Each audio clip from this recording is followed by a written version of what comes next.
And welcome to another video.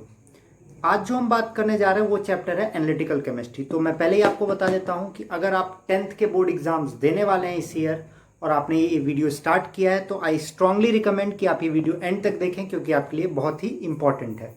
तो आइए हम बात करते हैं इस चैप्टर की।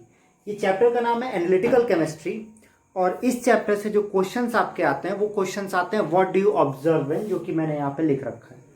ये 5 मार्क्स का क्वेश्चन आपके सेक्शन ए में कंपलसरी क्वेश्चंस में आता है और सेक्शन बी में भी ये आता है।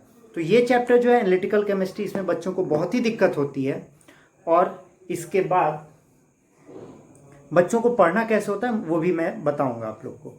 तो क्वेश्चन जो इससे बनते हैं what do you observe when, और इसमें जो सबसे इंपॉर्टेंट बात होती है वो होती है आयंस का कलर पहचानना और याद करना। तो यहाँ पे मैंने 2 पार्ट्स में इनको डिवाइड किया है, कलर्ड आयंस और कलरलेस आयंस। आपको ये बात बहुत अच्छे से पता होगी कि जब भी कोई रिएक्शन होता है, for example if carbon hydroxide और lead copper chloride reacts with NaOH, और यहाँ पे ये भी बता दूं कि यहाँ पे हम जब भी पढ़ेंगे तो हम सारे चीज का रिएक्शन सोडियम हाइड्रोक्साइड या अमोनियम हाइड्रोक्साइड में पढ़ेंगे और उसके साथ ही हम बात करेंगे। फॉर एग्जाम्पल आपके क्वेश्चन आएंगे what do you observe when copper chloride is reacted with excess of sodium hydroxide. तो यहां पे ये बनेगा CuOH whole twice plus NaCl। तो ये है आपका बैलेंस रिएक्शन। आपको ये रिएक्शन भी लिखने को देगा और उसके साथ कहेगा what do you observe when. तो यहां पे हम देख रहे हैं जो कॉपर है वो Cu2+ के फॉर्म में है और Cu2+ का कलर होता है ब्लू। तो यहां पे आप लिखेंगे ब्लू PPT इज ऑब्टेन्ड। अब सॉल्युबिलिटी हम लोग इसके नेक्स्ट सेगमेंट में कवर करेंगे। तो पहले बात करते हैं कलर की। तो हमें ये याद करना होगा कि कितने कलर्ड आयंस है और कितने कलरलेस आयंस है। कलरलेस आयंस का मतलब व्हाइट प्रेसिपिटेट। प्रेसिपिटेट का मतलब होता है कोई सॉलिड पार्ट रिएक्शन में जो नीचे बैठ जाता है।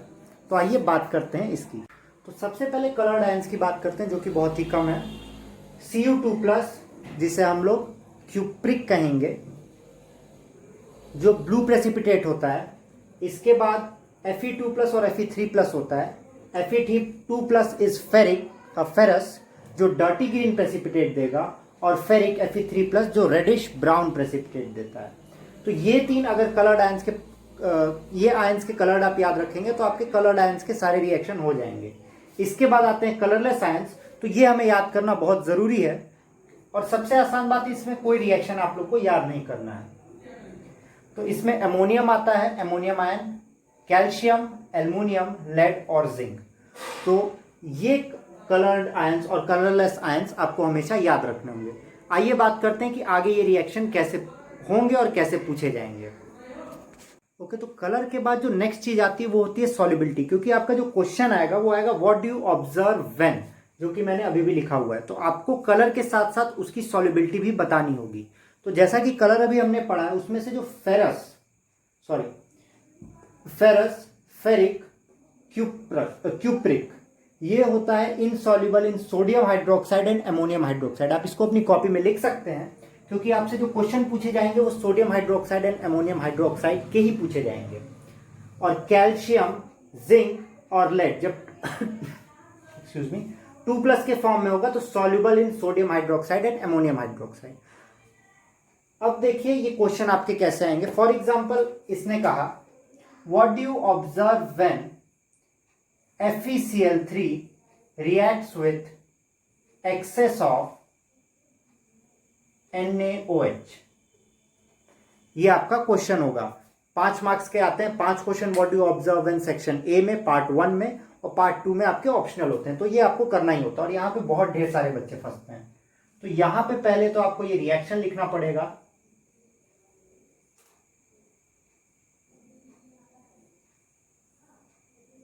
ये इसके बाद आपको रिएक्शन बैलेंस भी करना पड़ेगा। This is 3, this will be 3। इसके बाद आप जो चीज लिखेंगे वो इसका कलर लिखेंगे, that is dirty green precipitate, जो आपने अभी पढ़ा था। और उसके बाद Fe3+ यहां पे आप देख रहे हैं 3+। Fe3+ is insoluble in NaOH and NH4OH। तो आप लिखेंगे a dirty green precipitate of FeOH whole thrice is found which is insoluble in NaOH और NH4OH। ये वीडियो आप देख रहे हैं तो प्लीज इसे नोट डाउन कीजिएगा क्योंकि ये आपके बोर्ड एग्जाम्स में आने ही वाले हैं। इसके बाद कुछ सर्टेन मेटल्स हैं, अल्कली पे उनका क्या एक्शन होता है मैं आपको बता देता हूं। अल्कली क्या होता है, फर्स्ट ग्रुप के जो एलिमेंट्स होते हैं लिथियम, सोडियम, पोटेशियम, रुबिडियम और सीजियम, उनके ऑक्साइड्स और हाइड्रो ऑक्साइड्स को हम लोग अल्कली कहते हैं। तो जब जिंक, एल्युमिनियम और lead, sodium hydroxide, potassium hydroxide या सोडियम हाइड्रोक्साइड किसी भी एक से रिएक्ट करते हैं तो जिंकेट्स बनते हैं। देखिए sodium zincate, sodium aluminate, sodium plumbate. तो ये भी आपको याद करना होगा, ये आपके कंप्लीट द रिएक्शंस के क्वेश्चन है जो कि मैं यहां वापस से लिख दे रहा हूं, कंप्लीट द रिएक्शंस।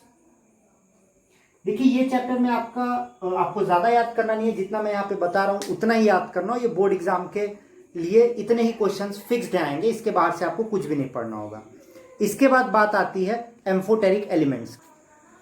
तो एम्फोटेरिक ऑक्साइड्स या हाइड्रोक्साइड, जैसा कि आप यहाँ पे देख रहे हैं, एम्फोटेरिक ऑक्साइड्स या हाइड्रोक्साइड्स उन एलिमेंट्स को कहते हैं जो acid as well as base दोनों की तरह बिहेव करें। और एसिड और बेस का बिहेवियर क्या होता है, acid reacts with base forming salt and water and base reacts with acid forming salt and water. तो यहाँ पे जो एग्जाम्पल्स है आपके एम्फोटेरिक ऑक्साइड्स या हाइड्रो ऑक्साइड्स के, वो है जिंक, लेड और एल्युमिनियम।